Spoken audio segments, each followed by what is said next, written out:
"I could hire 50 women like you before breakfast," the Duke of Harlington said, not lifting his eyes from the ledger on his desk, "and I would not miss you for a single hour." She stood in the doorway of his study, this new governess in her grey wool and her worn boots, and for a long moment she said nothing at all.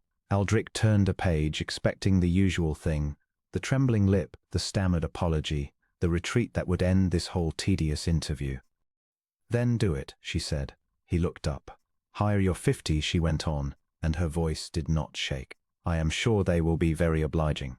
I am sure they will nod when you are wrong and smile when you are cruel, and teach your ward that a girl's business is to make herself small. I wish you joy of them, your grace." And she turned and walked out. Aldrich, Duke of Harlington, master of 11,000 acres and the terror of 3 counties, sat with his pen suspended over the ink and discovered that he had entirely forgotten what he had been about to write. He told himself it was insolence. He told himself he would have her gone by nightfall. But he did not ring for the steward, and he did not send the note, and when the long clock in the hall struck the hour he was still sitting there, staring at the empty doorway where a woman in grey had stood and refused, plainly and without fear, to be cowed. Her name was Miss Rosalind Hale. He learned it that evening by the crude method of asking his housekeeper, who told him with some surprise that the new governess had already gone up to the schoolroom and lit the fire herself, the maids being occupied, and was at that moment teaching Lady Beatrice her letters as though nothing whatever had happened. Beatrice was his brother's child. His brother was 2 years dead, and his brother's wife a year after him, and the girl, 6 years old, silent, watchful, had come to Harlington Hall like a small ghost who had lost the trick of speaking above a whisper. 3 governesses had already come and gone. They found the great cold house unwelcoming. They found the Duke more so. Aldrich had not troubled himself over their leaving. A man had estates to manage, and grief was a private country he did not intend to open to strangers. But this one had not asked to be welcomed. This one had walked into his study to inform him, before she had unpacked a single trunk, that his ward was being fed her supper alone in a nursery like a punishment, and that it would not do. That was what had set him off, that she should march in and instruct him. He climbed the stairs that night without quite deciding to. The schoolroom door stood ajar, and yellow candlelight lay across the corridor floor. He stopped short of it in the shadow and looked in. Miss Hale sat on the hearthrug, on the floor, like a servant, like a child, with Beatrice tucked against her side and a book open across both their knees. The fire she had lit herself burned low and warm. She was reading aloud, and her voice, which had been iron in his study, was now a soft and unhurried thing, and Beatrice was leaning into it the way a cold plant leans toward a window. And the fox said, "Miss Hale, read. I am not afraid of you at all. You are very large, and you have very great teeth, but you have never once been kind, and a creature that has never been kind is the loneliest creature in the wood." Beatrice said something. Aldrich could not hear the words, only the small piping of it, the first full sentence he had heard the child speak since she came to him, and Miss Hale laughed low and pressed a kiss to the top of the girl's dark head and said, "Yes, exactly so. You are quite right." Aldrich stood in the dark corridor of his own house and felt something shift in his chest like a stone rolling off a grave. He went down again without being seen. He did not send the note. In the morning he sent for her instead, and she came still in grey, her chin still high, quite prepared. He could see it, to be dismissed and quite prepared not to care. Aldrich found, standing at his window with his back to her, that he did not know how to begin. He was a man accustomed to command. Command required no beginning. One simply spoke, and it was done. But an apology was a strange animal he had not handled in years, and he handled it badly. "The child spoke last night," he said. "Beatrice. I heard her. She speaks often, when she is not frightened. She is frightened here. She is frightened of you," Miss Hale said, "because you are large, and you have a great voice, and you have never once, in the whole of the time I have watched you, been kind to her.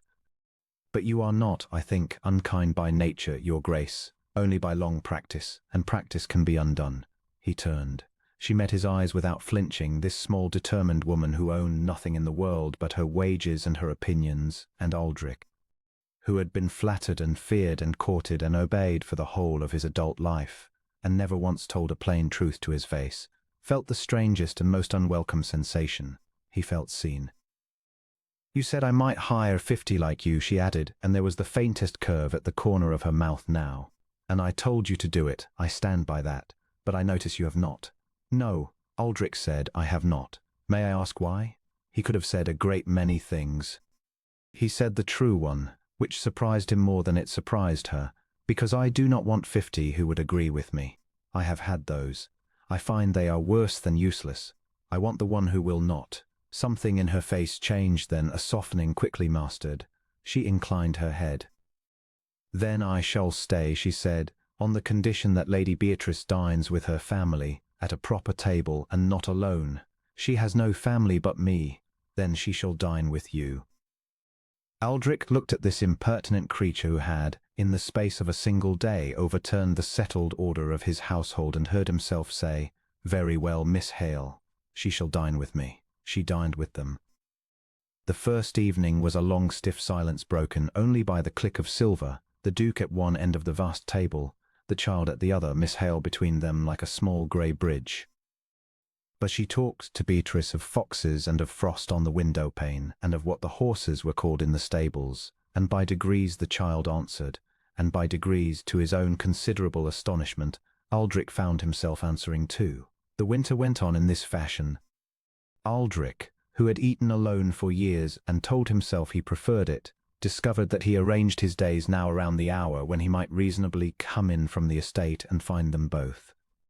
He discovered that Miss Hale argued with him about the tenants, about the new drainage, about whether a girl ought to learn Latin. She held that she ought. He had not previously held any opinion at all, and now found himself defending the affirmative merely to watch her eyes flash. He discovered that when he was wrong, she said so plainly, and that he had begun to look forward to being told. One evening in February, when Beatrice had been carried up asleep and the fire had burned to embers, he said, "You told me once I had never been kind. Do you still find it so?" Miss Hale considered the question honestly, as she considered everything. "No," she said, "I find you are a man who was taught that kindness is weakness by people who ought to have been ashamed of themselves. You are unlearning it. It is slow work, but you are doing it." "I had a great deal of help," he said, "from a governess in grey wool who told me to hire 50 women and be damned." Her cheeks coloured. "I ought not to have spoken so. You ought to have spoken exactly so. No one else would. That is the whole of it, Miss Hale. In all my life, no one else would." She looked at him then across the dying fire, and something passed between them that neither had named, a thing that had been building all the long cold winter, and could not be much longer called by any other name. Aldrich was the first to look away. He was a duke, she was a governess. The whole architecture of the world stood between them like a wall, and he had never in his life been a man to pull down walls. But he had never in his life been happy either. That was the thing he had begun to understand. The trouble came in March in the shape of a letter from his aunt, the Dowager, announcing that she had found him a bride, a Miss Carfax of excellent family and £30,000, and would be arriving with the young lady within the fortnight to see the matter settled. It was the sort of arrangement Aldrich had always known would come. A duke married suitably. A duke did not marry his ward's governess. He read the letter twice and set it down and felt the old house close over his head like water. Miss Hale saw the change in him within a day. She was too observant not to, and when she understood, for the servants talked and the news of the coming bride ran through Harlington Hall like fire through dry grass, she did not weep and she did not reproach him. She came to his study chin high, exactly as she had come the first day.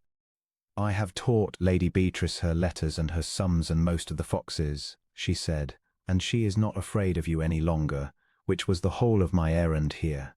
I think it is time I found another place.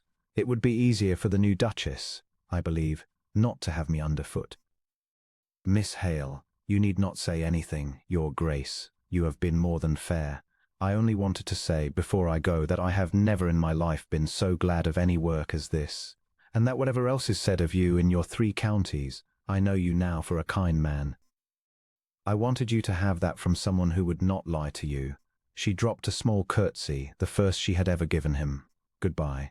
And she turned to walk out, exactly precisely as she had walked out that first morning, But Aldrich was not the same man he had been that first morning. That man had let her go and sat frozen at his desk. This man came around the desk before she reached the door and said her name, her Christian name, Rosalind, for the first time, and she stopped. "You told me once to hire 50 women like you," he said, low, "and to be done with it. I have thought a great deal about that instruction, and I find I cannot obey it for a very simple reason. There are not 50 women like you. There is one. And she is standing at my door about to walk out of it, and I have spent the whole of the winter being too great a coward to tell her that I have fallen entirely and hopelessly in love with her." Rosalind turned around very slowly. "I do not want Miss Carfax's £30,000, he said. "I do not want a suitable bride who will agree with everything I say. I have been suitable my whole life, and it has made me a miserable and a lonely man. I want the one who will argue with me over the Latin and the drainage until we are both grey. I want the woman my brother's child ran to when she was frightened. I want you, Rosalind, if you will have a bad Duke who is only lately learning to be kind, and I warn you, I shall need a great deal more correcting." For a moment she did not speak, and he thought, with a lurch of real terror, he who had never feared anything, that he had left it too late. Then he saw that her eyes were bright, and that the corner of her mouth had curved into that particular smile he had come to live for. "I told you," she said, unsteadily, "that practice can undo a great many things. I did not know I was talking myself into a proposal. Is that a yes?" "It is a yes, you impossible man."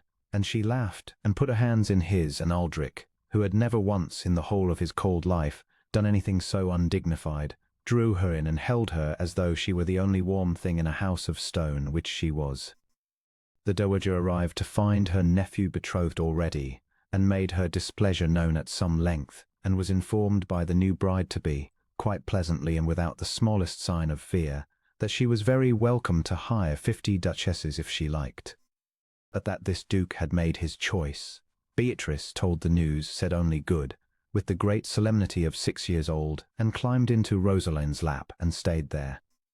They were married in the small church at the edge of the estate, with the tenants crowding the pews, and no £30,000, and a child scattering primroses down the aisle in a temper of joy, and Aldrich standing at the altar and watching a woman in grey, no, in white now at last, walk toward him instead of away, thought that he had spent his whole life being obeyed and feared and flattered, and had never once been happy until the day a governess refused to be cowed and told him to hire 50 women and go to the devil. He had hired none of them. He had only wanted the one. And he had, by great good fortune and against all the sense in the world, been allowed to keep her.